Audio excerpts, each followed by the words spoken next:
اس دن میں نے ایک بڑا پیارا واقعہ سنا. ابھی تک میں پتہ نہیں کتنے لوگوں کو یہ واقعہ سنا چکا ہوں.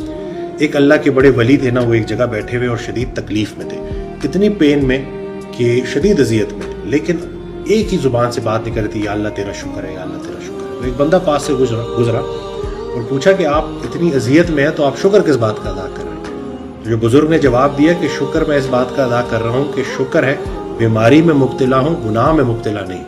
تو جب آپ کا اللہ سے تعلق بن جاتا ہے نا, تو پھر یہ بڑی سے بڑی مشکل بھی آسان ہو جاتی ہے. میری اذیت اس وقت تک اذیت ہے جب تک میرا اللہ پہ توکل قائم نہیں ہو. اللہ پیار کرے گا تو صحت دے گا, پیار کرے گا تو بیماری بھی دے سکتا.